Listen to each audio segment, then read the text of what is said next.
Hello and welcome to the town of Reigate in Surrey in England. This is a town steeped in history, dating back many hundreds of years. And today we're here to see an important and integral part of that history. It's a very hot day today, top temperature about 30 to 32 degrees Celsius, so knocking on for around 90 degrees Fahrenheit. But where we're going, it's going to be much cooler because we're going underground.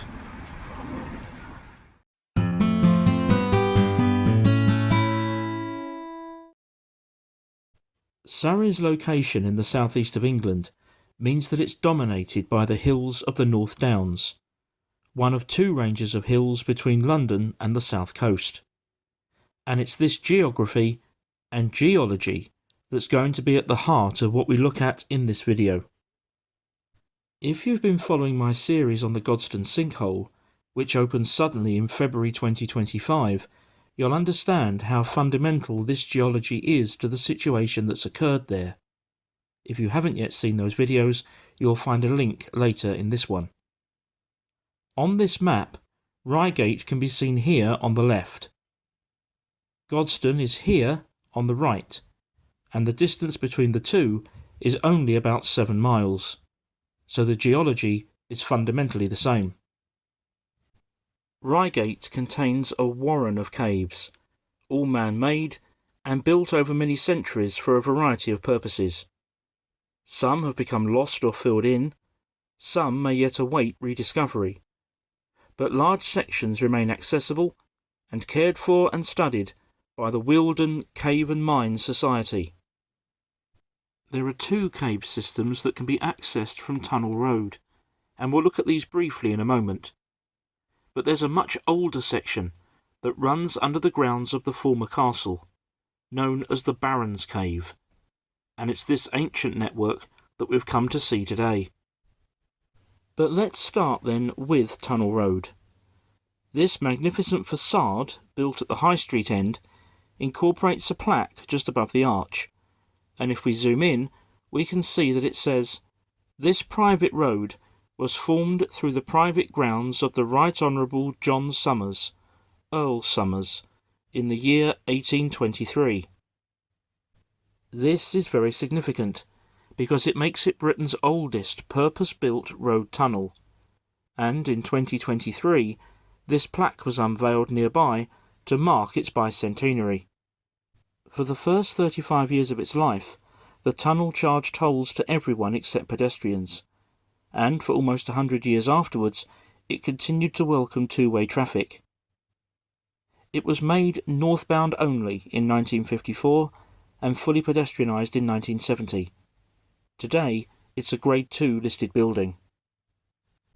The tunnels accessible from here, which I hope for us to be able to look at another day, run behind the high street shops, and are primarily related to sand mining and World War II shelters.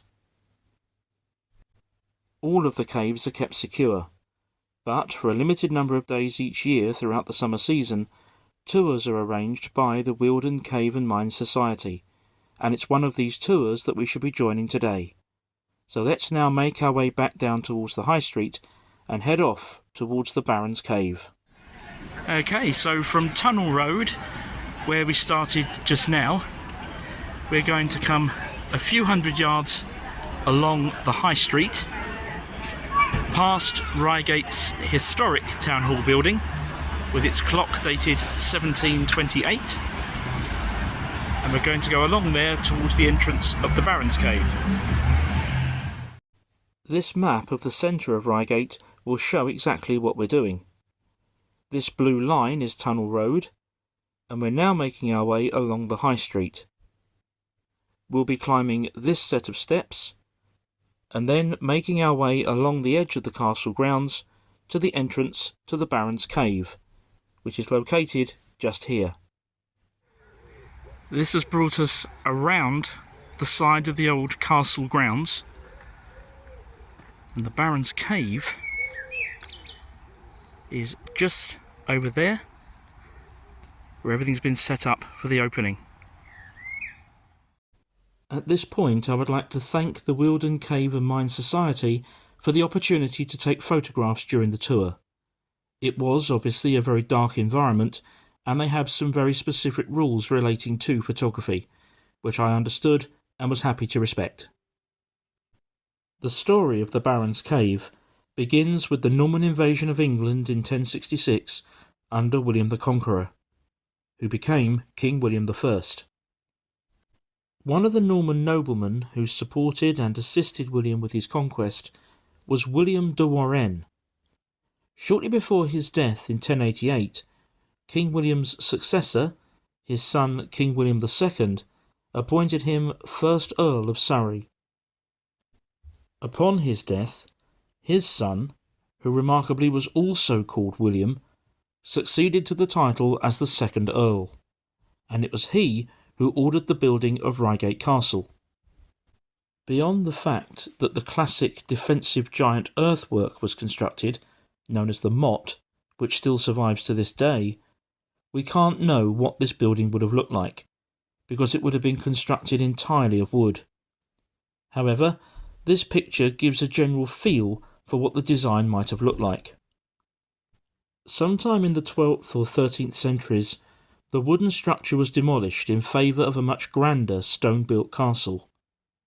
Again, the image on the screen now is also purely for illustrative purposes.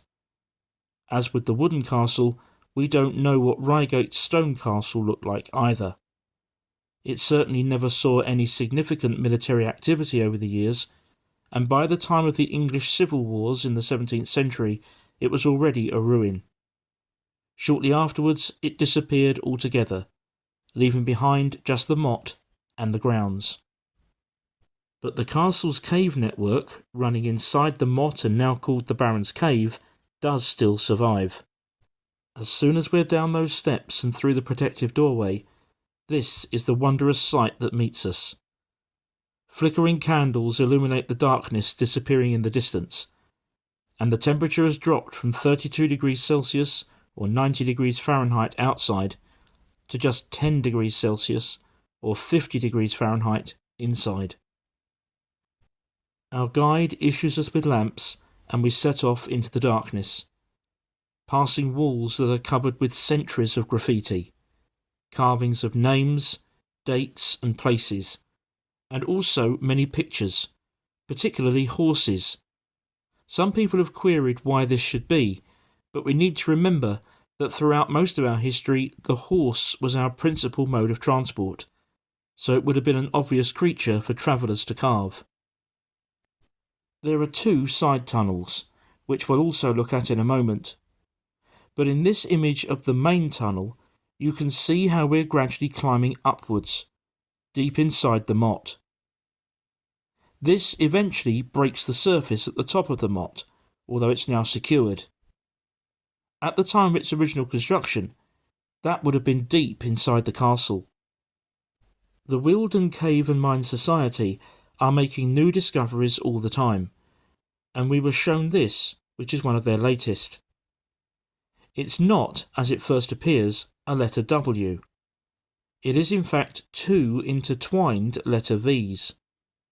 Their research has found that this is an historic blessing, relating to the Virgin Mary, and other examples can be found elsewhere in caves across the British Isles. There's no historical record to explain why the tunnel was built. Some people believe that it was simply to extract the rocks and the sand that were used to shape the motte itself, building upon an already high point in the landscape. But that doesn't really fit with the regular shape of the tunnel and the neatness of its finish. Others believe that it may have been a sally port, a refuge, or perhaps even a dungeon. The reality is, we simply don't know. At this point, we doubled back to explore the first of the two side tunnels, called Sand Mine Gallery, and yes, you really are seeing a dinosaur at the far end, albeit not a real one, and I'll explain about him in a moment. Note how much wider and much more irregular this tunnel is compared with the previous one. That's because it was built many years later and solely for the extraction of sand. This again is something that ties in with the Godstone sinkhole videos that I mentioned earlier. Here's a close-up shot of our friendly dinosaur, his red eyes glowing off the ceiling. He's been placed here partly for entertainment value, and also to put into perspective the extraordinary timescale of the environment we're in. The sand and the rocks here were being laid down when dinosaurs like him roamed the earth. We then doubled back a little further and dropped down a little deeper to enter the second of the side tunnels. This is the main gallery, the coldest part of the whole network. This is a beautifully constructed chamber that forms one long arc and is contemporary with the tunnel that we saw at the beginning. Its size, shape and depth means that it was almost certainly constructed as the castle's cellar. With a top temperature of no more than about 5 degrees Celsius above that of a modern refrigerator, it would have been perfect for keeping the Earl's food and wine cool and fresh. This tunnel also has its fair share of carvings. In the centre of this image, we can see that somebody called W.T. visited in 1799. It should be noted that strict controls have prevented the addition of any modern graffiti. All the old ones have been carefully recorded, catalogued and researched over the years, so we can be sure that they are authentic. This is the wall at the far end of the chamber, and here, as we look up towards the ceiling, we can really see that Gothic arch design of the original construction. This wall also contains, just here, the oldest confirmed date anywhere in the Baron's Cave. It's not easy to see, but if we zoom in, you may just about be able to make out the year 1644, slap bang in the middle of the English Civil Wars. Before we leave, there's one final question to answer. Why is this site called the Baron's Cave? Well, the first thing to note is that the word Barons is spelt in the plural form, S', so we're not looking at one individual baron here. In a story first recorded in 1699, but certainly much older, the caves under Reigate Castle are reputedly the meeting place of the barons prior to their forcing King John to sign the Magna Carta at Runnymede in 1215. Several of the barons' meeting places are known, but sadly there's no evidence to suggest that they ever met at Reigate. Either way, the name has certainly stuck, and the site has been known as the Baron's Cave for many centuries. Well, that concludes our visit to the Baron's Cave, but I hope to return to Reigate again in the near future to tell some more of the history of this fascinating town, and hopefully to also visit some more of the tunnels here as well.